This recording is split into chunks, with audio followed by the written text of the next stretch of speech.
What's up, Eagles fans? It's your boy E-Rock here at Lehigh University for the start of the 2011 Philadelphia Eagles training camp. Saturday and Sunday were the first dates open to the public, and you know I couldn't resist coming down and seeing this brand new Philadelphia Eagles team for myself. There's still a lot of training camp and preseason left to be done, but here are a few observations from the opening weekend of training camp. From a coaching standpoint, I can tell you that this has been absolutely the most vocal training camp that I've ever been to. From a time a player drill starts to finishes, the coaches are yelling out commands, calls, and criticism the entire time.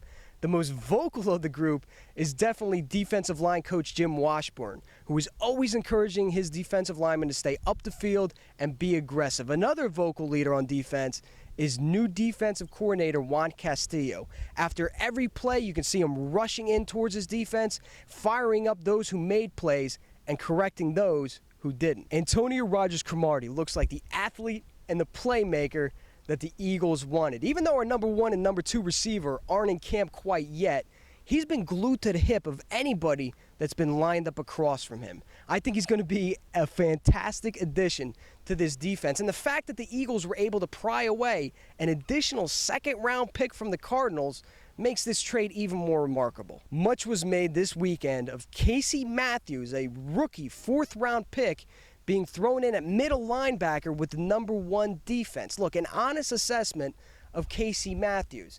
At times, he looked like he absolutely fit with that defense, but at times, he looked a little lost in his coverages and his assignments. But that's to be expected from a rookie who had no benefit of OTAs, mini camps, or being with the athletic training staff this entire offseason. But with that, an off-the-field observation about Casey Matthews, you can definitely tell this guy is going to be a team leader and a smart football player. After every play, after every drill, he always goes up to one of the assistant coaches or the defensive coordinator and tries to get a better understanding about his position at middle linebacker and Juan Castillo's defense. He's the only linebacker I ever remember bugging Coach Reed during offensive and defensive drills on tips to better his play at middle linebacker.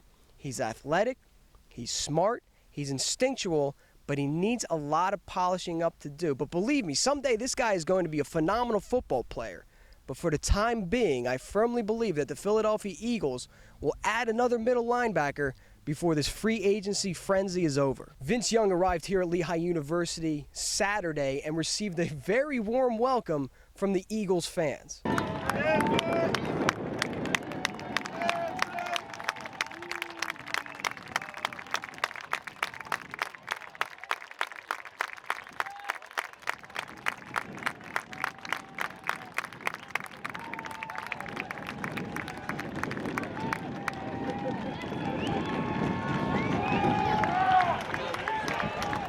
Vince Young was also embraced by his new Eagles teammates. Now, Vince Young embraces Andy Reid's offense like the Eagles fans and players embraced him. He'll be just fine in Philadelphia. Now, I'd rather see Vince Young signed to a 2-year deal instead of a 1-year deal, because I firmly believe if you're going to invest the time and effort into teaching a quarterback like Vince Young a very complex offensive system like Andy Reid runs, you should be able to reap the rewards in a second year, extend him, or trade him for a second-round pick like the Philadelphia Eagles seem to do with their quarterbacks. Nevertheless, I think Vince Young is going to be a good fit in Philadelphia. With Michael Vick, Mike Kafka, and Vince Young as your first three quarterbacks, I'm not exactly sure where rookie quarterback Jerrod Johnson fits in. During offense versus defensive drills, he often looked confused and would just tuck the ball and run. The guy's got all the athletic ability and the size to be an NFL quarterback, but with those three quarterbacks in front of him, I'm just not sure where he fits in. On Saturday for the second practice, Eagles fans were treated to something a little different than they're used to. Instead of a pads and hitting practice, they saw the Eagles players go through basically a shorts and visors walkthrough. Now, this was part of the new collective bargaining agreement put in during the offseason that two-a-days are now a thing of the past. And some Eagles fans and football fans across the nation were concerned that this would be a physical detriment to their football team. But I actually feel the exact opposite. I think that if you have a pad and hitting practice in the morning, team meetings during lunchtime, and then a walkthrough where you're focusing on the philosophies of your offensive or defensive system and your role inside of that system, that's going to increase the player's understanding of how this game is played. Sure, it might be a physical detriment, and players might not get up to speed until well into the preseason.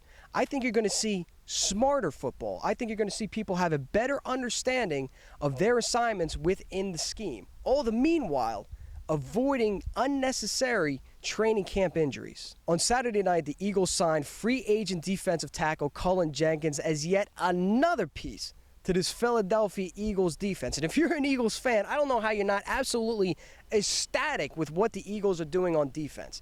They signed Jason Babin, who's a Pro Bowler and an expert in Jim Washburn's wide nine technique, who's going to help increase the pass rush. You got Cullen Jenkins now in the middle, who's going to help with the run defense. They trade for Rogers-cromartie, who is an excellent cornerback. And oh yeah, by the way, they signed the crown jewel of free agency, Nnamdi Asomugha, to help complete the defensive backfield. No matter how inexperienced you think Juan Castillo is, or what kind of system he runs, I really believe that now the Eagles have the perfect blend of veterans and young talent to make this defense dominant in 2011.